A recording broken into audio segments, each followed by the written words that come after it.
저출산이 국가 경쟁력에 큰 영향이 없는 이유? 와엄마님들, 저출산이 국가 경쟁력에 큰 영향이 없다라는 의견이 있는데 한번 들어볼죠? 먼저 한국은 중진국의 함정에서 벗어나 이제 막 선진국에 발을 들여놓은 국가임. 선진국들은 대부분의 산업 구성이 네 가지로 분류가 됨. 선진국에 들어서면서 대부분의 국민은 숙련 서비스업과 숙련 제조업에 종사하고 싶어 하는데, 어른들이 공부 안 할 거면 공장이나 가라는 식의 발언을 자주 함. 이 말의 뜻은 내 자식은 그렇게 만들고 싶지 않다는 소리임. 누가 어린 나이부터 편의점 알바나 식당 알바를 평생 하고 싶어 할까? 그렇기 때문에 저출산이 고착화되어 삶의 여유가 있는 계층의 자녀들은 숙련 서비스업, 제조업으로 가게 됨. 대부분의 출산율을 담당하는 인원은 삶의 여유가 있는 고소득 숙련 서비스업, 제조업 종사자임. 사실 우리나라 출산율을 자세히 들여다보면 전문직, 대기업, 공무원의 출산율은 OECD 국가 출산율과 비슷한 수준. 따라서 이들 자녀가 성장하여 고소득 계층으로 갈 확률이 유전적 환경적으로 높다 이 말이요. 그러면 결국 비숙련 제조업, 서비스업만 남게 되는데 이들을 채워야만 하는 문제가 남음. 그렇다. 이러한 문제를 해결할 수 있는 방법은 이민자를 받는 것임. 내 개인적인 의견이니까 욕하지 말아줘. 여튼 이민자 선별은 기왕이면 교육 수준이 높고 종교 및 언어 갈등이 크게 없는 이민자를 받아서 산업이 돌아가게 하면 된다. 마치 아메리칸 드림을 꿈꿨던 한국인처럼. 사실 대부분의 미국, 유럽 같은 선진국도 이민자를 받아서 국가를 유지하고 있는데, 심지어 이민에 관해서는 어마무시하게 폐쇄적인 일본 또한 편의점에서는 외국인을 쉽게 볼 수 있다.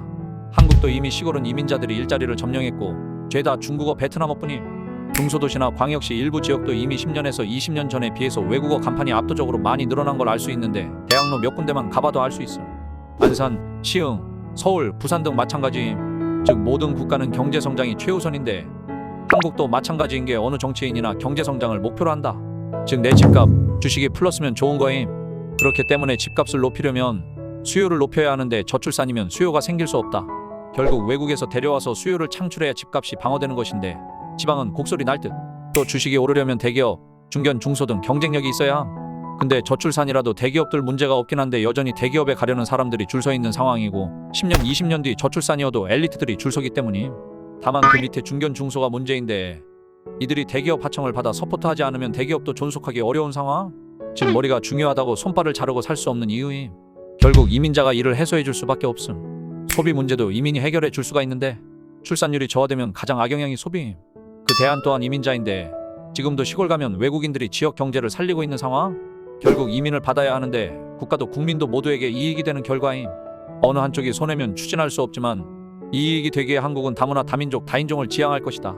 사실 한국의 사회지도층이나 엘리트들이 이런 미래를 모를 리 없는데 현재 교과서에는 한민족이라는 용어를 빼고 다문화라는 단어가 많이 들어가 있음. 국가의 생존이 걸린 문제라 민족주의 대신 다문화를 받아들여 경제, 국방 순위 10위의 역사상 전무후무한 대한민국의 명성을 이어가고자 함이 분명하다. 최근 글로벌 트렌드는 민족주의보다는 국가주의다. 아래 프랑스 대표팀 인종만 봐도 왜 국가주의인지 알 수 있는데, 실력주의로 대표팀을 선발하지 않았다면 2022년 프랑스 결승 진출은 불가능했을 것임. 부작용은 미국이나 유럽 국가들을 보면 알겠지만 이민자들과의 대립임. 한국도 조선족이라고 하면 욕하기 바쁜데 앞으로는 더 심해질 것이며 그 결과적으로 정치 세력을 형성해서 이민자를 위한 정당이 생길 듯. 저출산은 대부분의 선진국들이 겪은 현상이고 정부가 아무리 노력해도 안 된다. 한국이 세계 최저 저출산인 건 1950년 한국전쟁 이후 자본주의 속에서 급격히 성장하다 보니 좁은 나라에서 인구로 호주, 캐나다보다 높은 인구를 달성했을 뿐. 어차피 생태학 개념으로 개체군 밀집에 따라 환경저항을 있을 수밖에 없었고 인구는 극상에 도달하는 게 예견되어 있었음. 다만 연착륙이 시급할 뿐.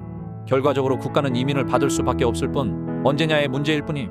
현재도 인천은 이민청을 신설하며 미래를 대비하고 있음. 이민자로 하여금 비숙련 제조업, 비숙련 서비스업에 공백을 메우고 양질의 숙련 제조, 서비스업 일자리는 자국민 위주로 돌아가게 하면 된다.